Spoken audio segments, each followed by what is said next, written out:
Hi, and welcome to the Mechanics of Ascension, Part 5, which is titled On the Other Side. And this video is going to look at what happens once we've passed through the void and get on to the other side. When we emerge from the void, we will probably, and I don't know this for sure, and only basis on my own experiences, we will be met by our higher self, who will act as our guardian and guide. The higher self will be from our soul family, and will act as our guardian, mentor, and personal trainer. We then engage with our higher self and discuss what is happening to us, what we are going through, and what our future is likely to be. I felt strangely comfortable and at home with this experience. In my own experiences, it was explained to me that I should guard my thoughts and emotions carefully, because our telepathic abilities will have been restored, and we will be an open book to read by everybody and everything.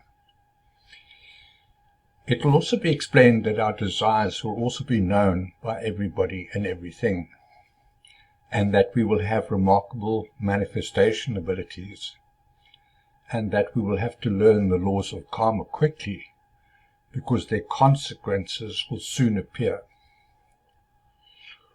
Once we begin to feel more relaxed and feel we are ready, the mist that at first surrounds us will begin to fade, and we will find we are surrounded by beloved souls who will welcome us, and we will rejoice at our uniting again.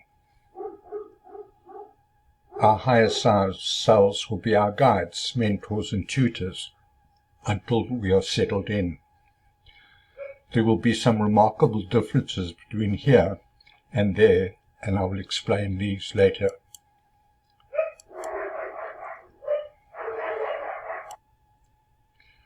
Once we exit the void, there is no chronology and timing to the changes we will experience.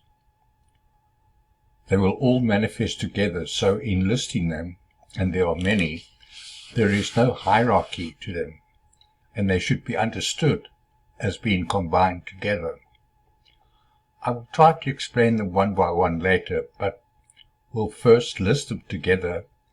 When we emerge from the void, our thoughts and emotions will be different. We will remember who we are, where we have been since inception as soul beings, what our soul journey and experiences have been, and we will understand the law of one better.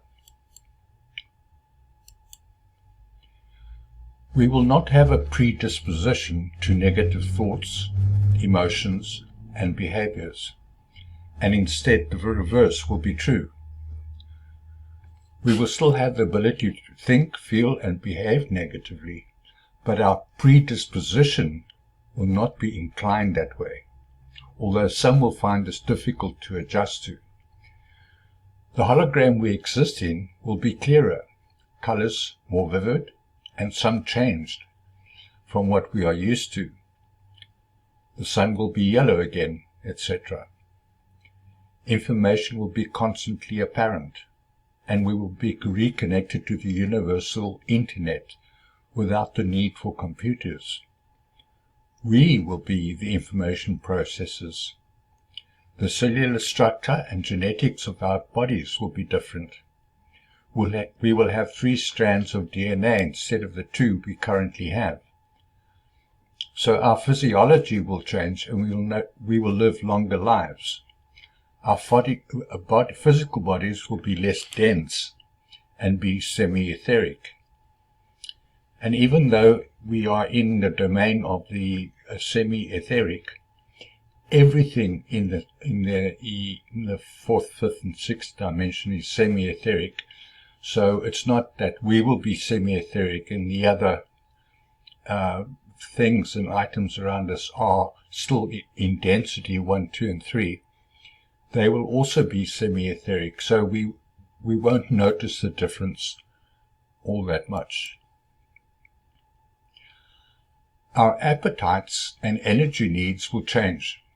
We will draw life force energy from the energy around us, principally from the sun, but also from Mother Earth and all the creatures and vegetation around us. The idea of and need for killing and consuming other soul beings will have been extinguished, and this instinct we have now will seem unnatural. The natural environment of the earth we then live on will be different from the one we currently experience.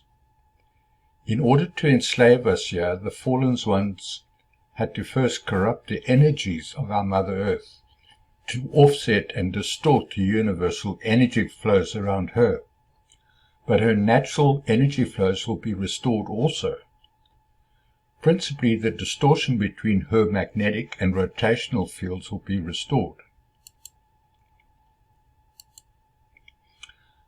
Our sense of awareness and relating will be different. So our relationships will be different, and we will change from service to self to service to all. We will have a greater sense of oneness and being, and we will feel a different sense of purpose, which will be good stewards of the gift of life we have been given to our Mother Earth and our fellow soul companions in the amoeba, that's microbial, the elemental, the mineral, the vegetable, the insect, avian, fish, animal, and human kingdoms. Our sense of family will be given over to a sense of community and shared responsibility, rather than individuality. Our behaviors and habits will change. There will be no sense of self-preservation. There will be no need to eat, sleep, or fight with each other. But we will still retain those abilities, and they will sometimes manifest themselves. Our technologies will be different in the areas of communication, travel and transportation, health, science and education, and many others. The understanding of art, music, and culture will also be different, and we will have a universal understanding and appreciation of new expressions of the arts, music, and culture. There will be no need to govern or to be governed. Instead, we will organize well and ensure that all are looked after and well taken care of. There will be no need for money because everything will be free, and there will be an appreciation of the intrinsic value of all life forms, and none will be given any greater value than another. The law will be the law of one, and what we call common law here will be the prime law. Do no harm, cause no loss, and do not impede the freedoms of others. Our relationships with our cosmic neighbors and what we call ETs will change. We will be fully aware of them and will have to go through a fast learning curve to prevent conflicts of interest with each other and make some decisions and choices about how we wish to relate to and deal with them. Most ET races in the cosmos are benevolent, loving, respectful, and kind. We will have to learn fast who they are, where they come from, what they represent, and what their purpose is. This will be the biggest challenge for us. I will expand on each of these in further courses, but if you have questions, please ask. How does one guard their thoughts and emotions? The answer to this question is pivotal to gaining mastery of the soul. Basically, most humans accept that the thoughts and emotions they have are theirs, and don't realize that most of their thoughts and emotions are a result of their preconditioning by the world system they live under, where they have been taught and indoctrinated, and don't interrogate their thoughts and emotions to determine if these thoughts are their own. So we react to situations in ways we have been preconditioned to. We are reactionary in most of our behaviors, feelings, and almost all act intrinsically from our preconditioning. This is a generalization on not everyone does this, but just think about it. Not only does this world system prescribe our thoughts and emotions, it also provides the means for us to do so. Let's look at an example. We are driving a vehicle and someone dangerously cuts us off, and we have to swerve and brake, so we immediately feel angry and indignant and honk our horn at them and let off a few choice expletives. Our mode of transport is prescribed for us. The rules of the road are prescribed for us. Our preconditioning expects others to behave in accordance with our own preconditioning. This means to express our rage is provided for us, so we honk our horn. We accept this world system and believe it to be true, and can't see any other way of thinking or feeling. We are trapped by our preconditioned thinking and feeling, and can't see a way out of this mess.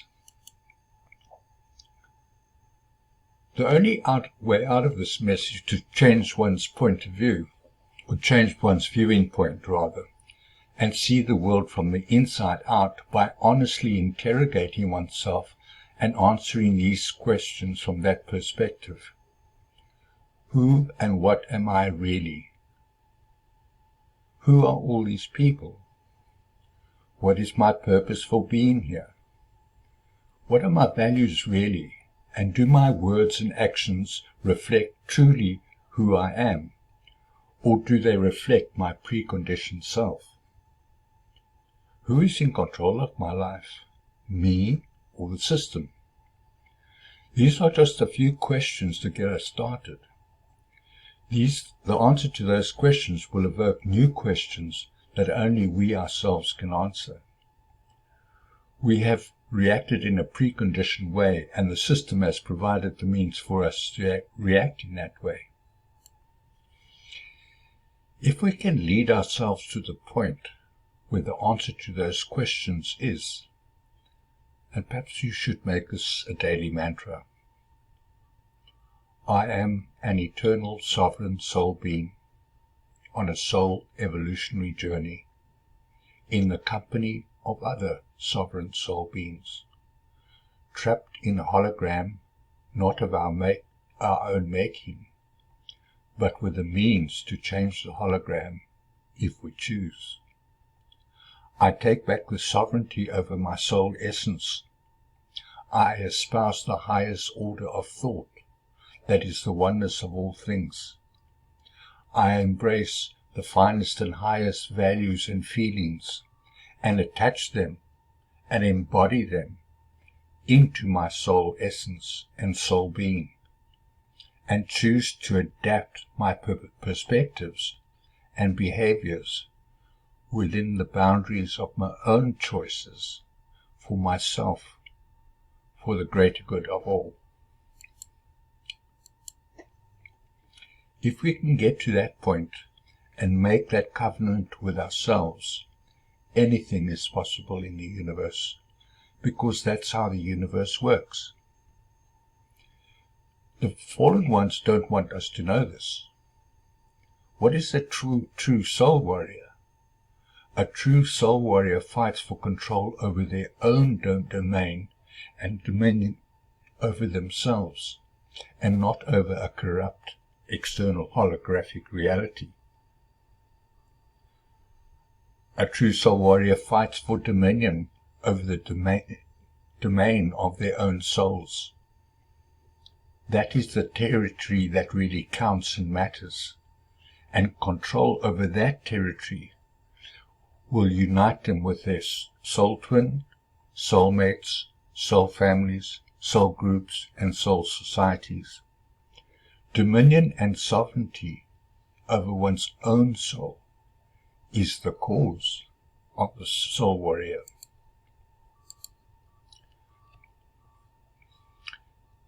Let us re-examine in more detail what I have stated previously.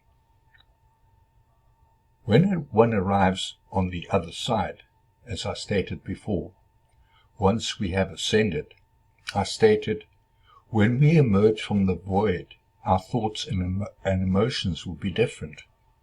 We will remember who we are, where we have been since inception as soul beings, what our journey and experiences have been, and we will understand the law of one better. This would be a big shock for anyone in physical form to discover, and hence it takes place in the void, in a zone of no space and no time. It will be a recovery and quarantine period of no time and no space, where time and space are suspended, and all that exists is one's own consciousness, and what we choose to do with that. This might sound a bit crazy, but the time in the void will seem to be instantaneous to the conscious mind. But in terms of being there, experiencing it, it may seem like many lifetimes. We don't realize how many hours we have already experienced the void here. Once we emerge from the void, our thoughts and emotions will have been transformed to what I would describe as genuine and authentic.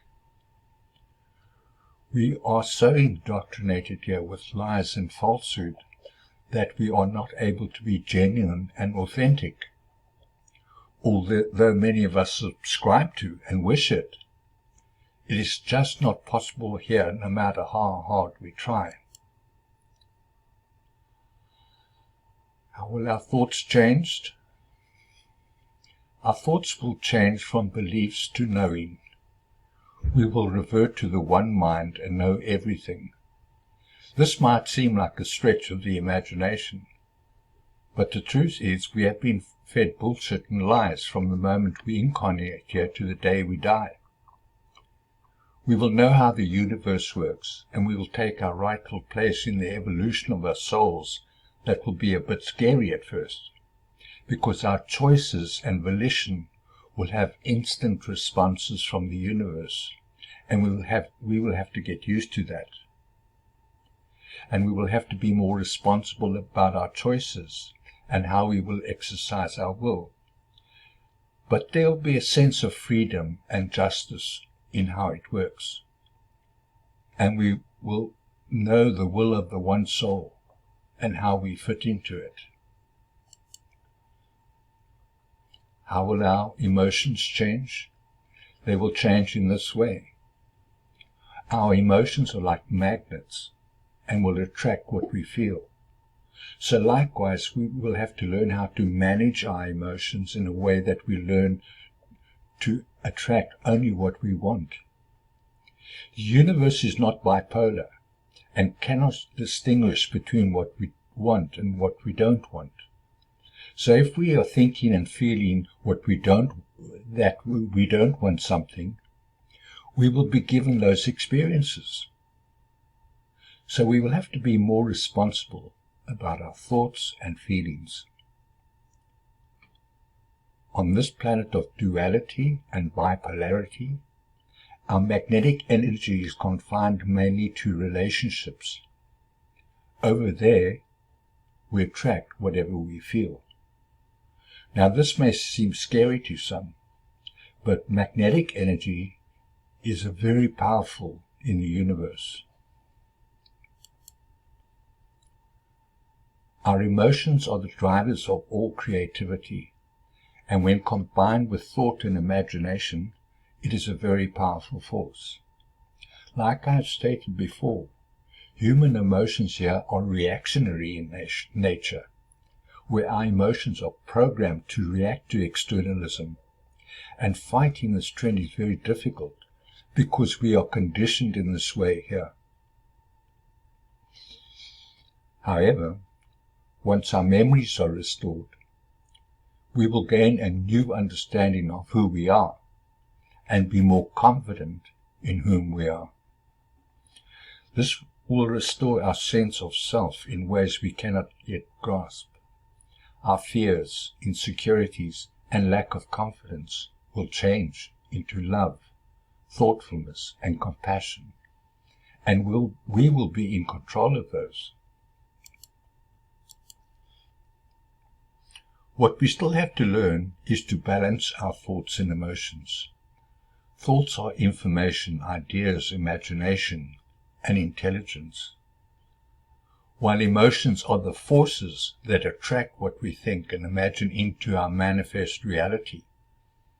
It is a real tricky balancing act that we have to perfect in our own soul evolutionary journey. Human experiences have been just that. Sedentary at first, but then it accelerates. We are in the last throes of this frenetic experience.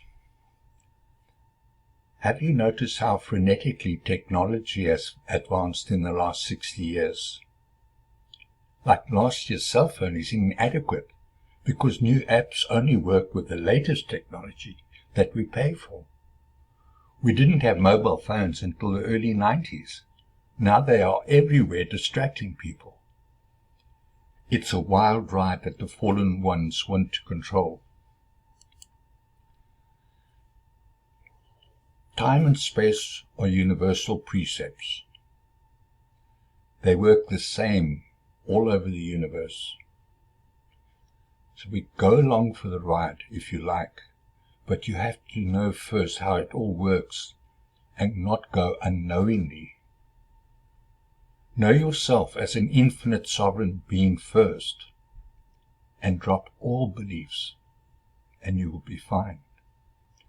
Don't think or feel that new technologies will save you.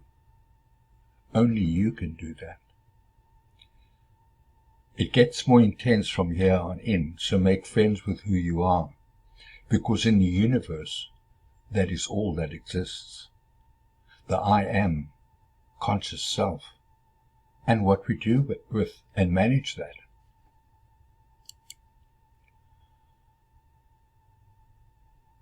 What is the mediation force between our thoughts and emotions? It's called values and attitudes. Once we ascend, our values and attitudes will change. The materialism we once aspired to will have lost its allure. Instead, once we have ascended, we will have to wander through a maze of a new set of values, exploring the meaning of simple things like loyalty and trustworthiness, and discover these meanings for ourselves. Values and attitudes won't be mere aspirations to be adopted to suit circumstances as they are here. They will become the pillars on which we create our own soul identity. I earlier stated, when we are ready, we are introduced to our soul families in dimensions 4, 5, and 6, the next harmonic bandwidths, and reunite with former members of our soul group, including family members and sometimes even former animal friends who have ascended as well, and would like to explain this further. I've explained the construct of reality fields, so I won't do so again. But I would like to remind us that our conscious soul evolution began when two waves of sound and light brought together two quantum particles of electric and magnetic energy to create a conscious soul being. The waves of light and sound had a certain frequency that created a unique soul being. The waves from light and sound came from somewhere and went on to somewhere else, creating the fabric of universal consciousness. We are knitted into the fabric of the universe and are connected with it by the waves of light and sound. And we have a shared connection with all soul beings. During our soul journey, we evolve from various states of expression, and this is expressed in both manifest form, DNA, as well as soul expressions. We have a genetic genealogy as well as a soul history. and we call the physical forms of genetic genealogy family, but we have forgotten our connection to our soul family. That is our soul history, because of the brainwashing system here and the blank slate technology that was used by the fallen ones to separate us from the universal system and wipe our memories clean. We have members of our soul family who want to connect with us, who are working with the Galactic Federation Council and many other councils like the Syrian and Palladian councils to wrest us from the milieu that we are embroiled in. Our soul families have two connections to us, and some are waveforms and other are DNA forms. What is the difference?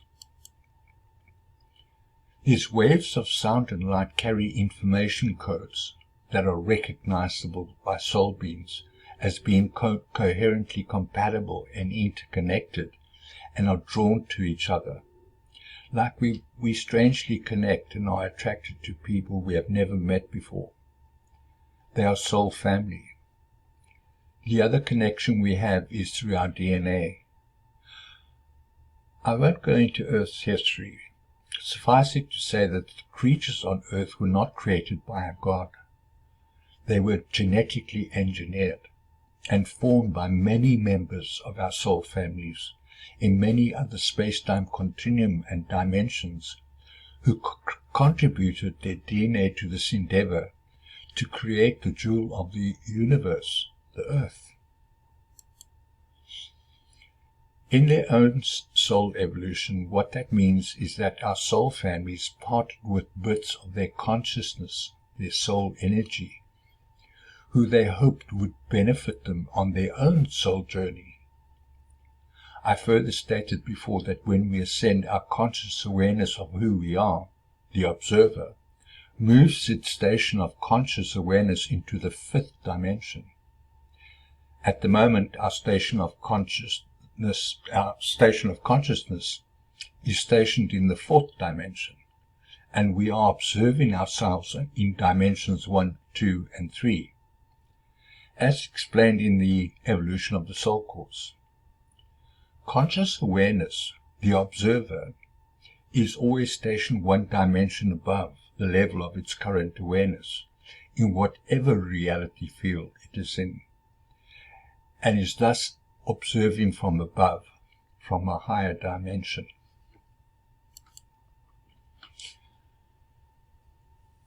As our consciousness evolves through the dimensions 4, 5, and 6, so our conscious awareness, the observer, moves through dimensions 6, 7, and 8, raising each time we have evolved fully in each dimension. To understand this better, perhaps I should explain the role of the conscious observer. The conscious observer represents the energy potential of the created energy form, and its primary purpose is magnetic to draw towards itself that which it observes. We will go into this a lot deeper in a future course. In the soul evolutionary system, our energy potential, that is our conscious awareness, the observer, is realized and developed through the experiences we have in the hologram, our field of reality, and how that transforms us through our innate intelligence and emotions. To put this in allegorical form, the conscious soul being is watching a movie of themselves. Imagine sitting in a dark movie house and you are the scriptwriter, producer, director, cameraman, sound engineer, stage manager, stage set director, and you, the actor and the conscious observer, are making a movie of your life. And the purpose of the movie is to transform yourself in a unified way with all other conscious soul beings. This we do through edits and cuts and rerun the movie until it is perfected.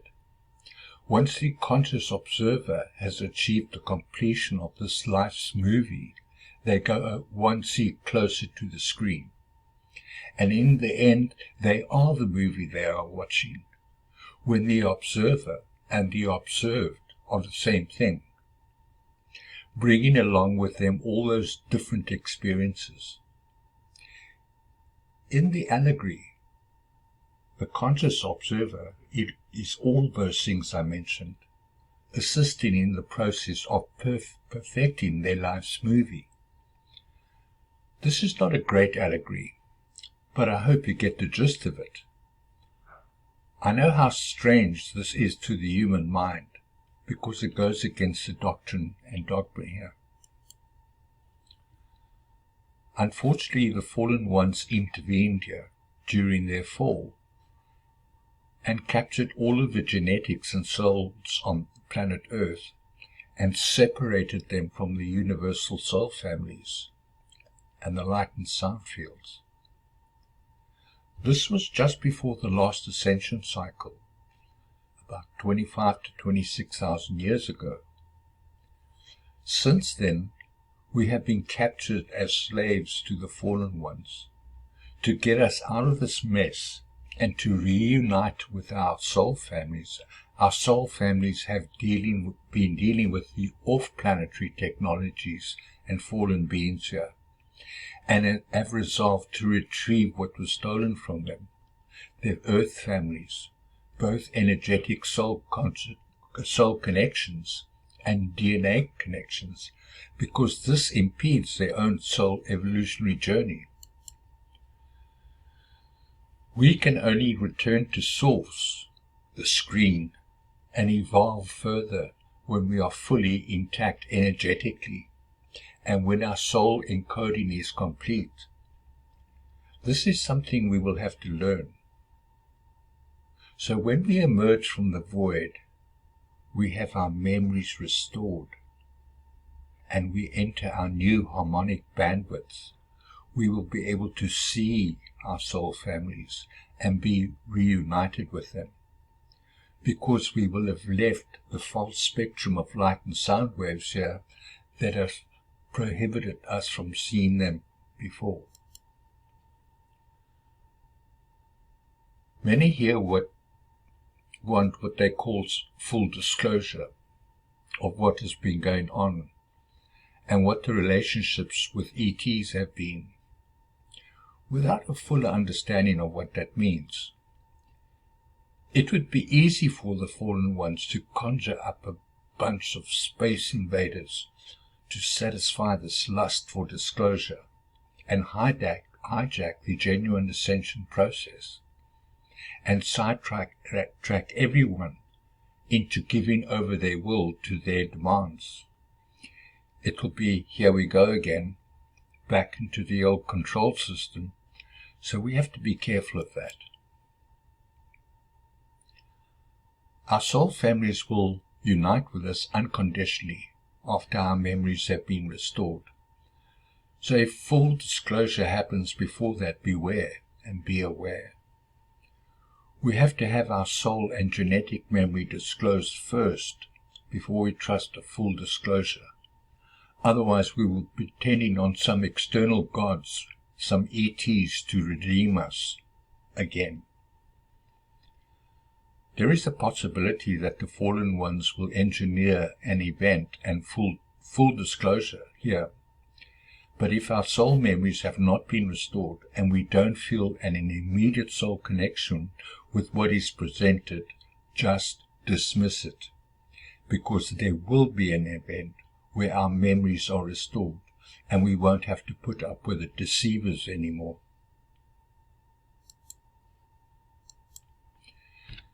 As I have mentioned before, Ascension is primarily about our soul bodies, not just the physical body, going into a new and higher vibrational reality field. It is the soul body that ascends, and it forms a new physical body as it does so, because the soul body holds the blueprint of our physical bodies in our soul codes. Most will have to learn that the physical body is an expression of the soul body, and vice versa. What this means is, firstly, the scope of our sensory abilities will be broadened. Our senses of light, sound, hearing, touch, taste, and smell will be broadened. And our sixth sense, our intuition, which is dumbed down here, will be activated and broadened as well. In other words, we will retain our sensory abilities of dimensions 1, 2, and 3, but our sensory abilities will be able to interact with the higher abilities in dimensions 4, 5, and 6. Our six senses are the primal senses necessary for souls to evolve. We have 6 other senses that we will develop as we evolve more, that I will explain further in future courses. What this means is that we will have a heightened awareness of what our senses are, and we will experience them in a different way, and especially when our memories are restored. In other words, we'll become synesthetic, which means we experience all our senses at the same time.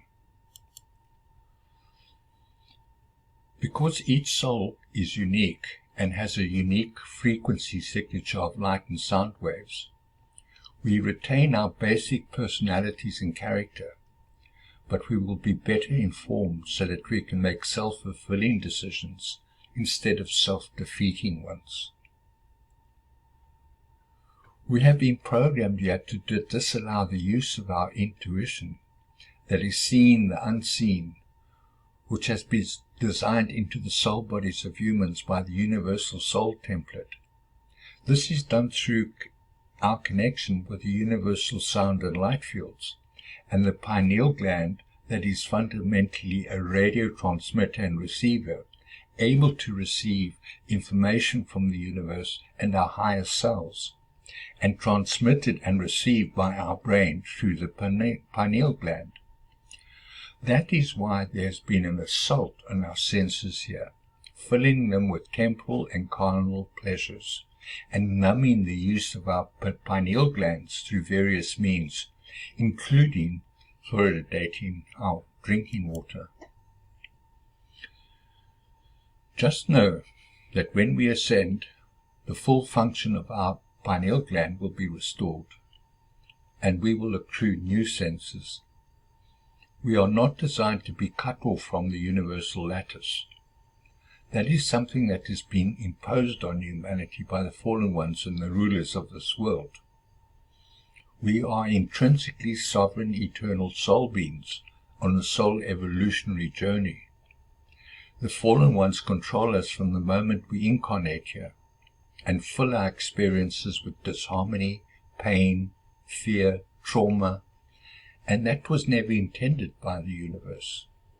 They take our identity and give us a new name in all capital letters, and we are entered into a control system of which we are not aware.